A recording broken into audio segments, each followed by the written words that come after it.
అందరికీ నమస్కారం.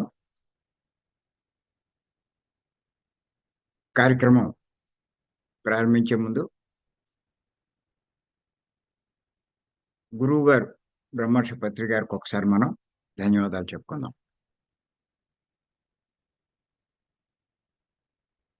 మనం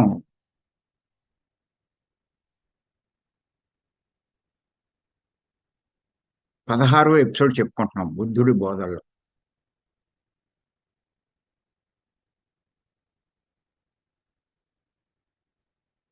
దాంట్లో ఈరోజు సెకండ్ పార్ట్ చెప్పుకుందాం. 16వ ఎపిసోడ్‌లో సెకండ్ పార్ట్. ఏంటంటే ఈ 16 మనం చెప్పుకున్నటువంటి బుద్ధుని యొక్క 16వ బోధ. దూషించి, దండించి బుద్ధి చెప్పెడివాడు సత్పురుషులకు ఆత్మీయుడవుతాడు. దుష్టులకు, భ్రష్టులకు అయిష్టుడే అవుతాడు. ఇక్కడ గ్రహించవలసిన ఇంకొక పాయింట్ ఏంటంటే బుద్ధుడు చెప్పింది. ఎవరు ఈ బుద్ధి చెప్పేవాళ్ళు? సద్గురువులే. వాళ్ళు ఆ సాధకుల్లో, ఆ శిష్యుల్లో బుద్ధి రావడానికి తిడుతూ ఉంటారు. ఒక్కో సందర్భాన్ని బట్టి ఆ శిష్యుడి పరిస్థితిని బట్టి ఒక్కోటేస్తారు కూడా. మరి ఎందుకు ఇంత కఠినంగా వ్యవహరిస్తారు వీళ్ళు?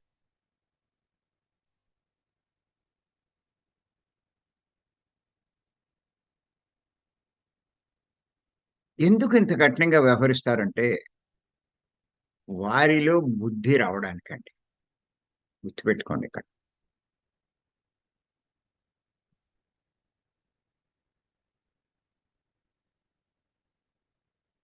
ఇష్టమే.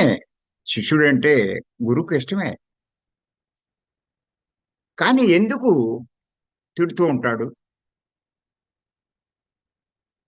ఒక్కో సందర్భంలో వాడి ప్రవర్తన బట్టి ఒక్కోటి ఏస్తే ఏచుకోవడం. ఇంత కఠినంగా వ్యవహరించడానికి శిష్యుడి విషయంలో ముఖ్య కారణం ఏంటి అంటే వాడిలో బుద్ధి రావడానికి. అంటే అంత గొప్ప సద్గురువు అన్నీ తెలుసుకున్నవాడు ఒక శిష్యుడి విషయంలో అలా ప్రవర్తించాడు అంటే ఆ బుద్ధి అన్నది ఎంత అవసరమో మనం ఇక్కడ గుర్తించాలి. ఇక్కడ నేను చెప్పే పాయింట్ ఏంటంటే ఆ బుద్ధి అంత ఇంపార్టెంట్ కాకపోతే ఎందుకు అలా ప్రవర్తిస్తాడు? వదిలేయచ్చుగా. ఏదవుతే అదవుతాడు. ఎలా పోతే అలా పోతాడు. కానీ ఆ శిష్యుడు ఏ ఉద్దేశంలో అయితే ఆ గురువుని ఆశ్రయించాడో అది సాధించాలి అంటే ఫస్ట్ వారిలో బుద్ధి వికసించాలి. గుర్తెట్టుకోండి. ఎన్నో పొందడానికి గురువుని ఆశ్రయించారు. ఎవరైనా అంతే. తిని ఆశ్రయించరు.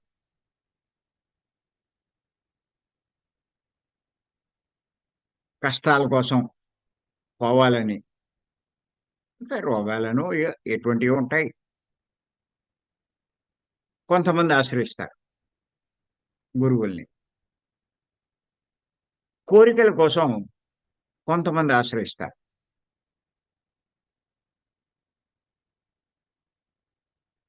జ్ఞానం కోసం ఇంకా కొంతమంది ఆశ్రయిస్తారు.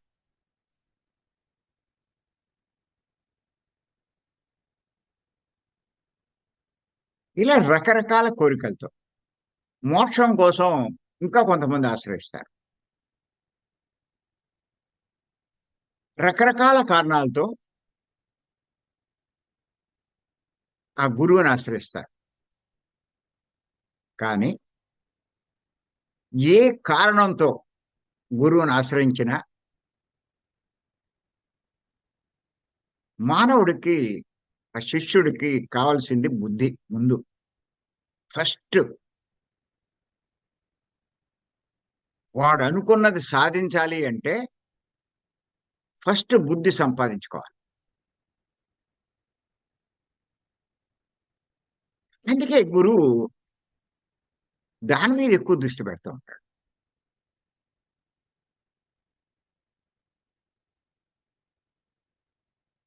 ఎక్కువ దాని మీదే దృష్టి పెడతాడు గురువు. వాడి బుద్ధి ఎలా ఉందో అని తెలుస్తుంది. వాడి మాటలను బట్టి, వాడి ప్రవర్తనని బట్టి.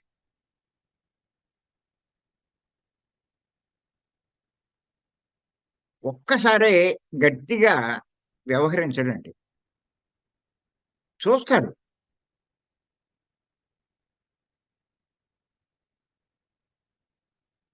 మరి వాళ్ళు అనుకున్న మార్పు రాకపోతే ఏ విషయంలో లోపం ఉంటుందో ఆ విషయంలో కొంచెం కఠినంగానే వ్యవహరిస్తాడు. అలా వ్యవహరించకపోతే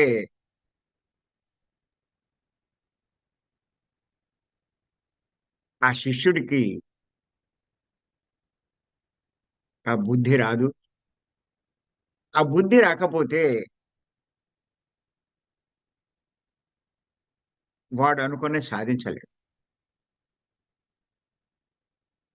అంచేతది చాలా ముఖ్యం.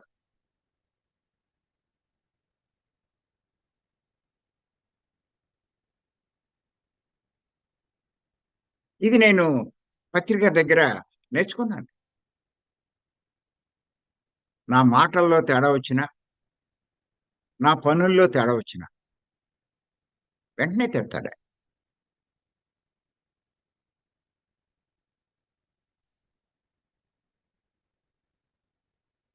ఓసారి ఆయనతో ఆయన ఏదైనా అన్నా, తిట్టినా, ఈ సంఘటన, ఆ ఊరు అన్నీ కూడా గుర్తుంటాయి. తాడేపల్లిగూడెంలో ఓ మీటింగ్‌లో.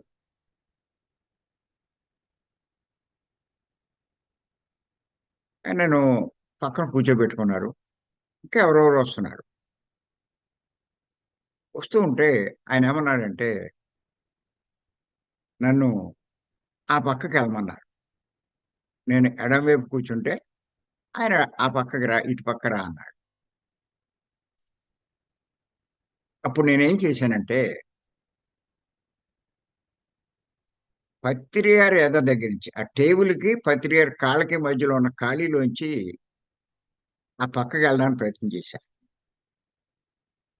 ఎందుకంటే మళ్ళా కుర్చీలన్నీ తిరిగి ఇంత దూరం రావాలి. దానికంటే ఇది సింపుల్ గదా! వెళ్ళాను. తిట్టేటప్పుడు "నీకేమైనా బుద్ధుందా? ఇలాగా నువ్వు వెళ్ళేది" అని చెప్పి తిట్టారు. కానీ అక్కడ అందరూ ఉండడం వలన కొంచెం ఎక్కువ తిట్టలేదు గానీ, లేకపోతే కొంచెం గట్టిగానే తిట్టుందరు. కానీ ఆయన చిన్నగా అన్నా కూడా నాకర్థమైందది. తప్పే కదా! దూరం అయితే అయింది. వెనకాల నుంచొచ్చి ఆ పక్క సర్దుకోవాలి. ఇలాంటి సంఘటనలు జరిగినియి ఆయనతో. ఏ సందర్భంలో ఏది చేయాలో చెయ్యకపోతే ఊరుకోరు ఆయన. ఇంకో సందర్భంలో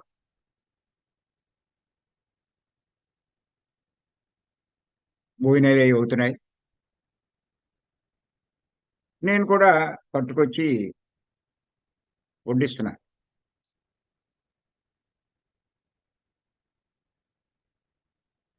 వడ్డిస్తూ ఉంటే అయిపోయినియి. ఆ గిన్నెలెయ్యి ఆ కోళ్ళు ఆ గిన్నెలు అక్కడున్నవి తీసి లోపల పట్టుకెళ్ళమన్నారు.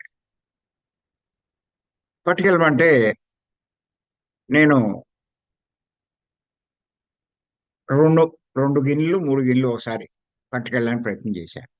తిట్టారు. "కంగారేమొచ్చింది నీకు? ఒకదాని తర్వాత ఒకటి పట్టుకెళ్ళొచ్చుగా. అయేమన్నా పడిపోతే ఏమవుతుంది?" అప్పుడు అలాగే చేయడం మొదలెట్టా అప్పటినుంచి. ఎవరైనా చేస్తున్నా మళ్ళా నేను తిట్టడం మొదలెట్టా. ఆయన దగ్గర నేర్చుకున్నాం గదా! ఇలాగ.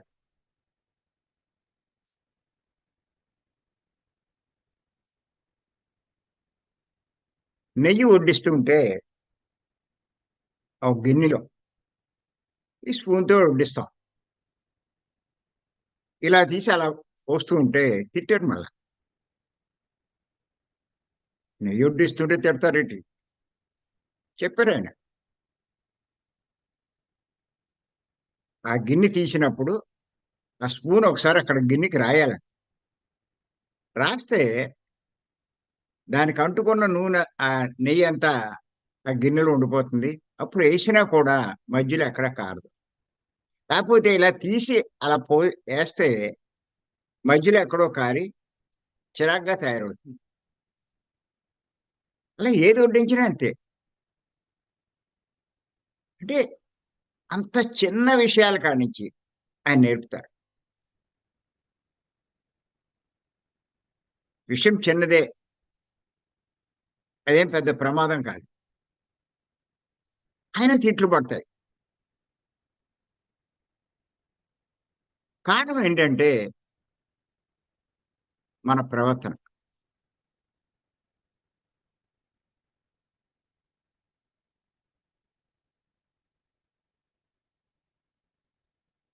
ఇంతలా సరిచేస్తారు మన బుద్ధిని.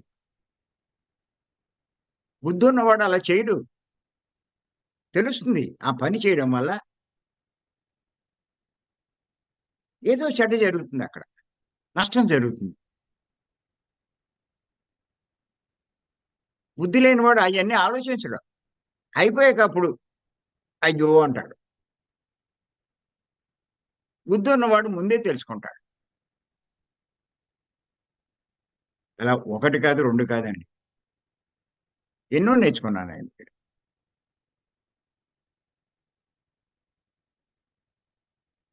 నేనేం ఫీల్ అయ్యేవాడిని కాదు. అవును. నాలో తప్పుంది కాబట్టి అని చెప్పి నేనేమి మరి నిజంగా ఆయన కాబట్టి సరి చేశాడు. ఇంకెవరు సరి చేయగలరు మనం? మనకెవరు చెప్పగలరు? అందుకే ఆయనంటే బాగా ఇష్టం.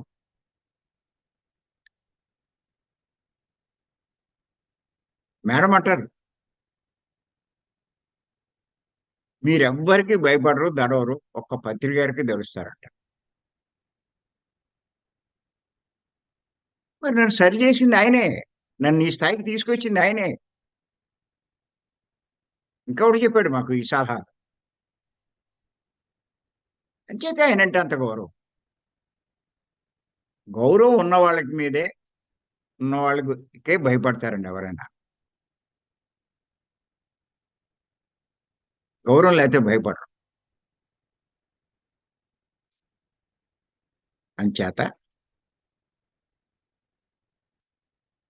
దూషించి, దండించి బుద్ధి చెప్పెడువాడు సత్పురుషులకు, మంచి శిష్యులకు ఆత్మీయుడవుతాడు.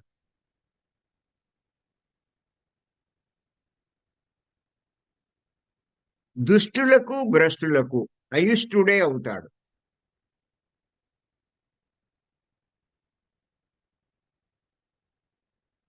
ఆళ్ళు ఆ దుష్టత్వం అలాంటి లక్షణం ఉంటే ఏంటి ప్రతి మాట మాటికి తిడుతూ ఉంటాడు ఆయన. దూరం కూడా అయిపోతాడు వాడు. దూరం అయిపోయిన ఆ గురువు లక్ష్యుడండి. వాడు దూరం అయిపోయి వాడు నష్టపోతాడు కానీ గురువుకేంటి నష్టం? ఎవడు తన దగ్గరికి వస్తాడో వాడిని తయారు చేస్తాడు. వాడి ద్వారా లోక కళ్యాణం, ఎంతో లోక కళ్యాణం జరుగుతుంది. అది ఆయనకు కావాల్సింది. తయారవ్వాలి.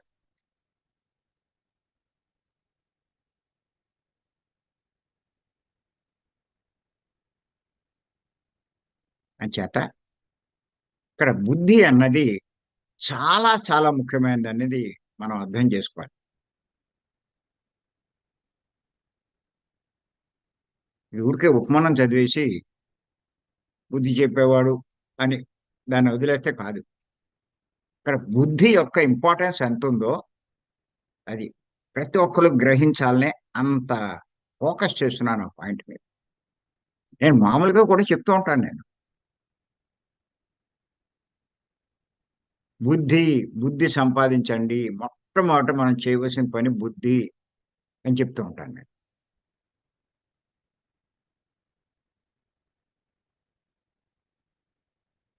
నిజంగా మీరు ఈ మార్గంలో ఆధ్యాత్మిక మార్గంలో ఎదగాలంటే ఫస్ట్ బుద్ధి మీద దృష్టి పెట్టండి. బుద్ధి సంపాదించుకోవడానికి ప్రయత్నం చేయండి. బుద్ధి వికసింప చేసుకోండి.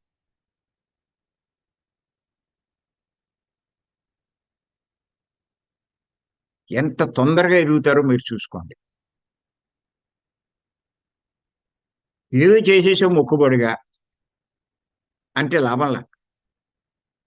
ఖచ్చితంగా మీలో ఆ మార్పు వచ్చిందా లేదా? ఖచ్చితంగా మీకు అర్థమవుతది. మీ ప్రవర్తన, మీ మాటలు, మీ చర్యలు అన్నీ కూడా ఆ తేడా మీ ఇంట్లో వాళ్ళకి తెలుస్తాయి.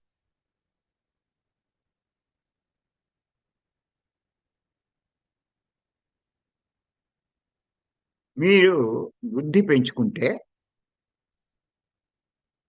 ఏం జరుగుతుందంటే, మీ మాటలు అవతల వాడిని ఎంతో ప్రభావితం చేస్తాయి. వాళ్ళు మూర్ఖత్వంగా మాట్లాడుతున్నా మీరిచ్చే ఒక్కొక్క సమాధానంతో వాళ్ళ బుర్ర తిరిగిపోతుంది. అది భర్త అయినా సరే, భార్య అయినా సరే. మీరు చెప్తూ ఉంటే వాళ్ళు రెచ్చిపోతున్నారంటే పస లేదనమాట మన మాటలో, మన సమాధానంలో.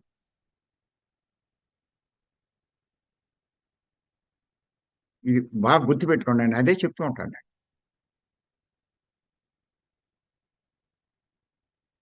క్లాసులు చెప్పేటప్పుడు కూడాను ఇయన్నీ కూడా మీకు ఎదగడానికి క్లాసులు చెప్పేటప్పుడు బాగా ఉపయోగపడతాయి. చాలా మంది అంటూ ఉంటారు. నేను చెప్తున్నానండి వాళ్ళు వింటలేదండి. అంత అందంగా చెప్పావు నువ్వు. ఇంకేమంటారాళ్ళు? మళ్ళా లోపం వాళ్ళదే పాపం. ఈడేం లోపం లేనట్టుగా.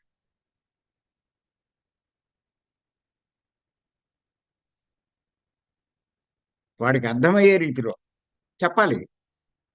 వాళ్ళు మార్పు తీసుకొచ్చే రీతిలో చెప్పాలి. నువ్వు చెప్పే దాంట్లో ఏది ముఖ్యం అన్న దాని మీద మీరు కొంత ఫోకస్ చేయాలి. 100 పాయింట్లు చెప్పక్కల, ఓ చదివేయక్కల.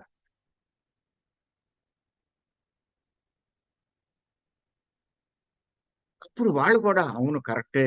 ఇదన్నమాట మూలం. అప్పుడు ఆచరిస్తూ ఉంటాడు.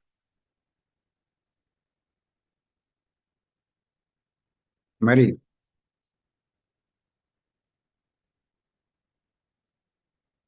ఇక్కడ ఈయన ఇచ్చిన సందేశంలో ఎందుకు ఈయన కఠినంగా వ్యవహరిస్తాడు అంటే, వారిలో ఆ బుద్ధి పెంచడానికే అన్నది ఇక్కడ మనకి అర్థమవుతుంది. అంచేత ఇప్పుడు ఆ బుద్ధి గురించి కొంచెం తెలుసుకుందాం.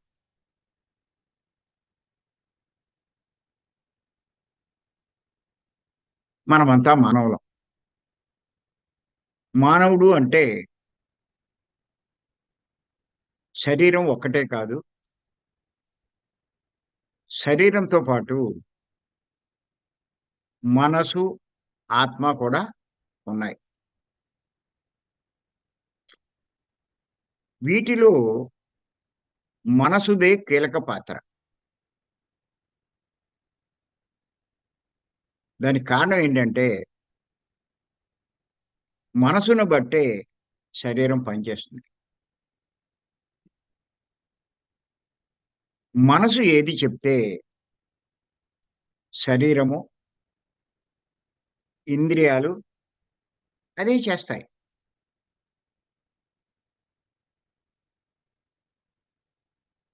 ఈ మనసుని అంతరింద్రియం అంటారు. అంతరంలో ఉన్నది. కనిపించదు.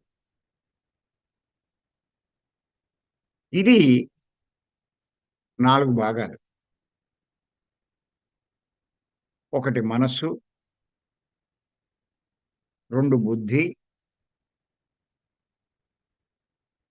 3 చిత్తము, 4 అహంకారం. ఈ నాలుగింట్లో బుద్ధిదే ప్రముఖమైంది.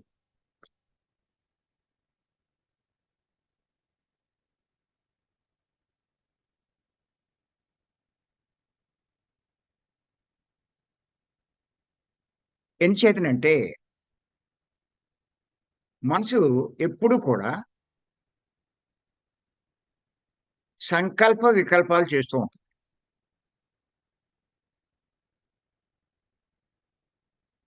వెళ్ళాలా? వద్దా?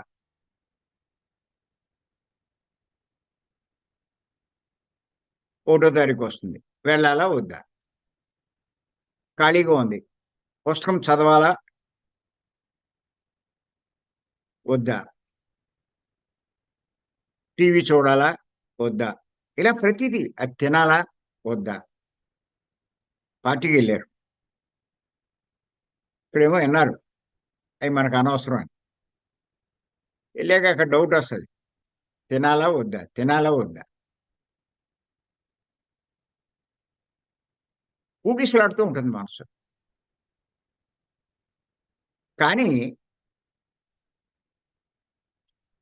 అలా ఊగిసలాడుతూ ఉంటే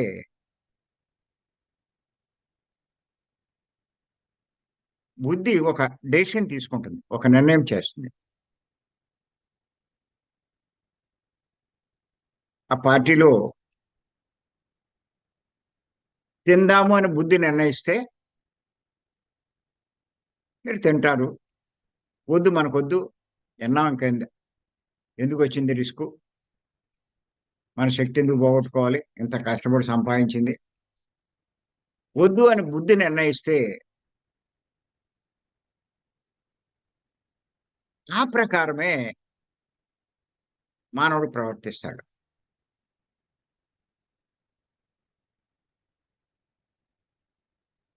అంచేత బుద్ధి నిర్ణయం ప్రకారమే మానవుడు చేసే పనులు ఆధారపడి ఉన్నాయి అన్నది తెలుసుకోండి.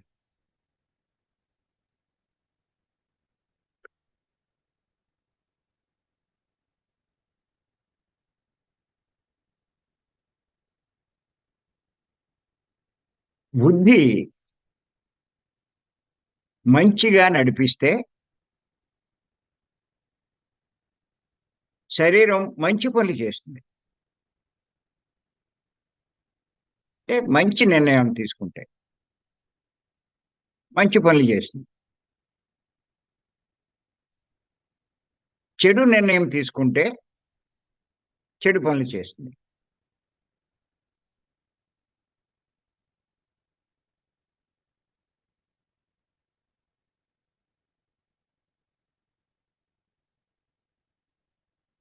మీరు అనుకోవచ్చు, మన భవిష్యత్తు మనం చేసే పనులను బట్టని. కాదు, కాదు గుర్తెట్టుకోండి.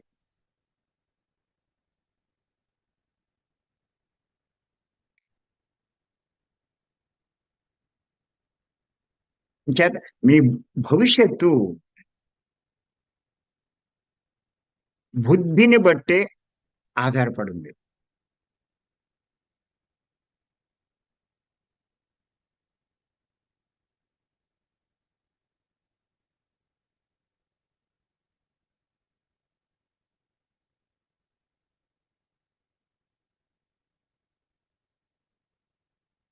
బుద్ధిని బట్టే ఆధారపడి.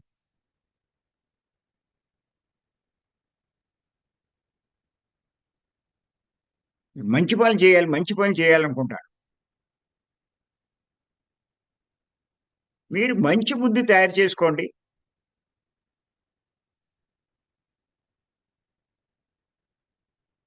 పనుల గురించి మీరు ఆలోచించక్కర్ల. బుద్ధి మంచిగా ఉంటే మంచి పనులే చేస్తారు.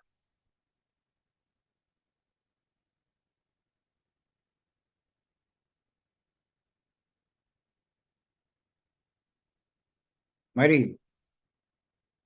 ఇప్పుడు మీకొక ఆలోచన రావచ్చు. ఈ బుద్ధి ఎలా తయారవుతుంది? దేన్ని బట్టి తయారవుతుంది? పెద్దలేమన్నారంటే, కర్మానుసారిణి బుద్ధిః అన్నారు.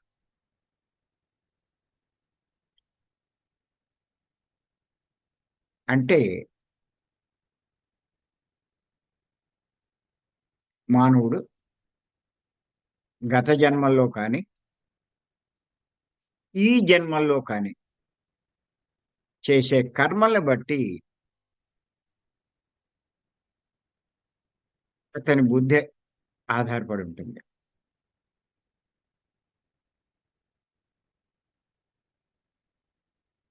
మానవుడు కనుక మంచి పనులు, ధర్మయుక్తమైన పనులు, ఇతరులకు లాభించే పనులు, లోక కళ్యాణకరమైన పనులు చేస్తూ ఉంటే బుద్ధి కూడా మంచిగా తయారవుతుంది.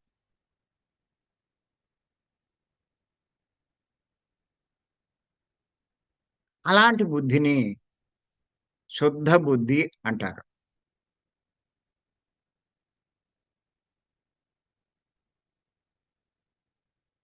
అలాంటి శుద్ధ బుద్ధితో తీసుకునే నిర్ణయాలు లాభించే విధంగా ఉంటాయి. అది ఏ నిర్ణయం తీసుకున్నా లాభిస్తుంది. వ్యాపారంలో కానీ, ఉద్యోగంలో కానీ, జీవితంలో కానీ, ఏ రంగంలో అయినా సరే. సంసారంలో కూడా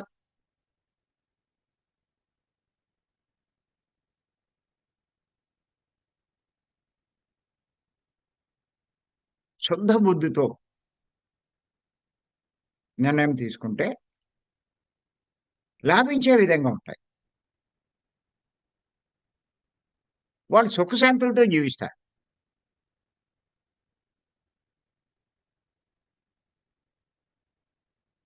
మీకు చిన్న ఎగ్జాంపుల్ చెప్తాను.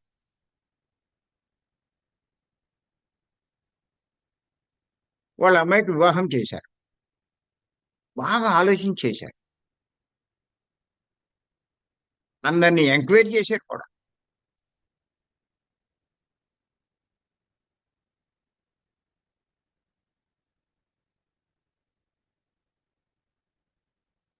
మంచి సంబంధం అని కట్నం ఇచ్చారు. అన్నీ చేశారు బాగా.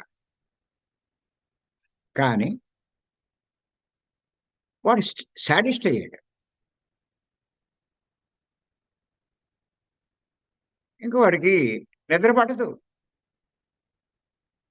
వాళ్ళ అమ్మాయికి అన్ని కష్టాలే. రోజు ఫోన్ చేసి ఆ కష్టాలన్నీ చెప్పుకుంటది.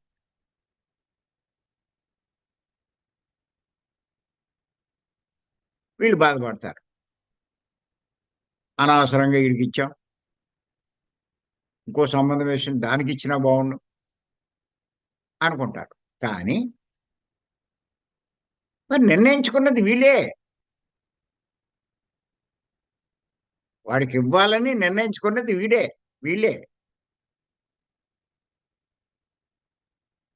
అంటే దాని అర్థం ఏంటి? వాళ్ళ బుద్ధి సరైన నిర్ణయం తీసుకోలేదు అని ఇక్కడ మీకు అర్థమవుతుంది. గుర్తెట్టుకోండి. ఒకడేం చేశాడంటే, వాడికి ఈ ధాన్యం కానీ, లేకపోతే ఏయో సరుకులు నిలవేస్తూ ఉంటాడు. వాడి వ్యాపారంలో. కొంతమంది అపరాలు నిలవేస్తారు. కొంతమంది ధాన్యం నిలవేస్తారు. కొంతమంది మొక్కజొన్న నిలవేస్తారు. రకరకాలుగా నిలవేస్తారు. వాడు గత సంవత్సరం అది బాగా పెరిగిందని ఆ వేరైటీ దాన్ని నిలవేశాడు. ఈ సంవత్సరం ఏమైపోయిందంటే ఆ కర్మకాలి దాని రేటు బాగా పడిపోయింది.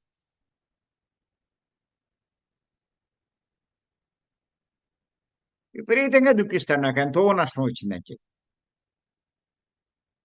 మరి ఆడేగా ఆలోచించి చేశాడు. అంటే ఆ బుద్ధి సరైన నిర్ణయం తీసుకోలా. బుద్ధి సరైన నిర్ణయం తీసుకుంటే వాడు లాభం పొంది ఉండేవాడు.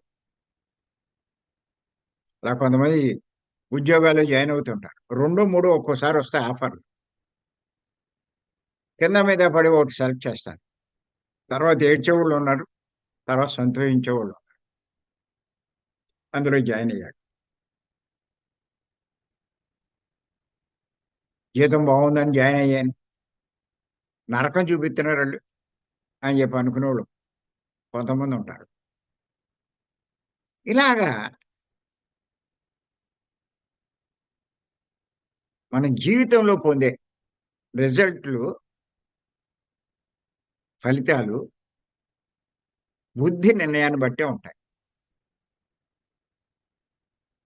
అది శుద్ధ బుద్ధితో తీసుకుంటే లాభించే విధంగా ఉంటాయి.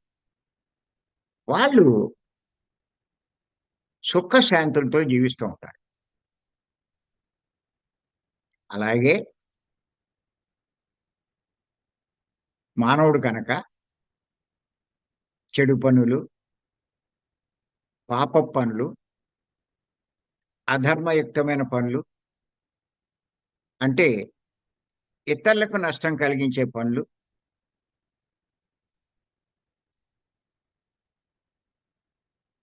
మోసగించే పనులు చేస్తూ ఉంటే వాడి బుద్ధి కూడా అలాగే అంటే మోసపూరితంగా తయారవుతుంది. అటువంటి బుద్ధిని అశుద్ధ బుద్ధి అంటారు.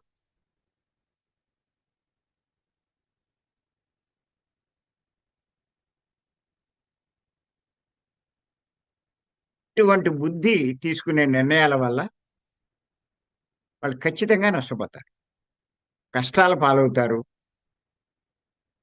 జీవితంలో దుఃఖం పొందుతారు.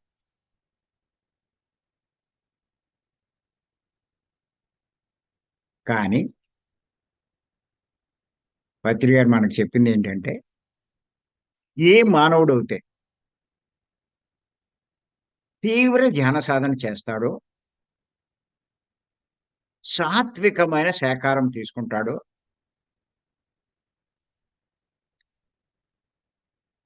వాడి బుద్ధి కూడా శుద్ధం అవుతుంది.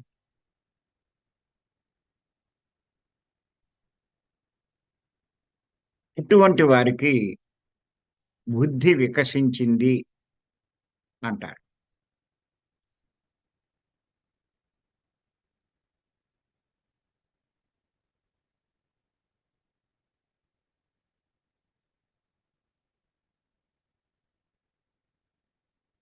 బుద్ధి వికసించింది అంటారు.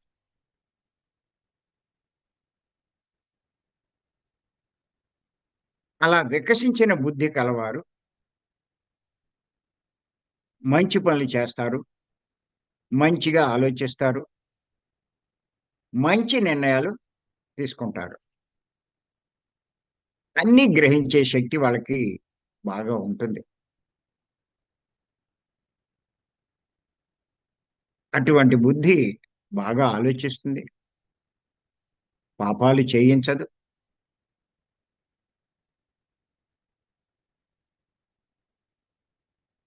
ఆ బుద్ధి ఇంకా వికసించే కొద్దీ జ్ఞానం కూడా పెరుగుతుంది. అంచేత గుర్తుంచుకోండి, మానవునికి మనసు ఒక్కటే ఉంటే సరిపోదు. శుద్ధ బుద్ధి కూడా ఉండాలి.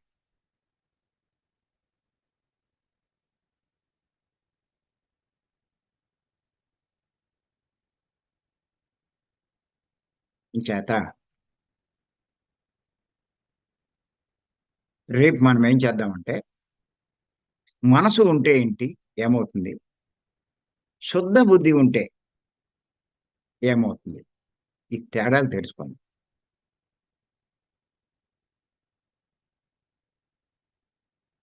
గురువులు బుద్ధి వికసింప చేయడానికి, బుద్ధి సరిగ్గా పనిచేయడానికి ఎక్కువ ప్రాముఖ్యం ఇస్తారు. దానికోసం కఠినంగా కూడా వ్యవహరిస్తారు.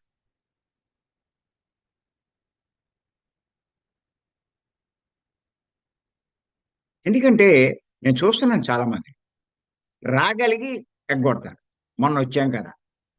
ఇంకా కొంతమంది నేను చూస్తున్నాను. ఆ తిరుపతి ఉందని నేను ఇక్కడ మానేశాను. ఇక్కడ రాలేరా అంటే రాగలరు.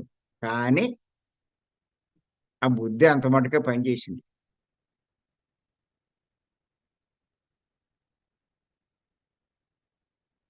అలాగా నేను 6 మాసాలు ఎళ్ళిపోయాను. ఇంకెందుకు అంటది ఆ మనసు. ఆ బుద్ధి సరిగ్గా ఉంటే 6 మాసాల్లో ఇంత గ్రహించామే, ఇంకొక 6 మాసాలెళ్తే ఇంకెంత గ్రహిద్దుమే అని నిర్ణయం తీసుకుంటాడు. వాళ్ళ బుద్ధి సరిగ్గా పనిచేయట్లేదని లెక్క. అటువంటి వాళ్ళని మరి దొబ్బులెట్టాలి తప్పదు.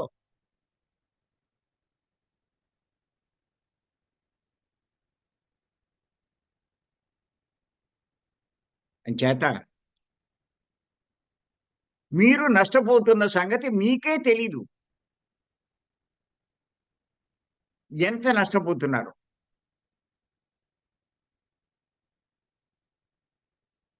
ఈ మార్గంలోకొచ్చి కూడా నష్టపోవడం అంటే ఎంత తెలివి తక్కువతనం అంటే, బుద్ధిలేనితనం.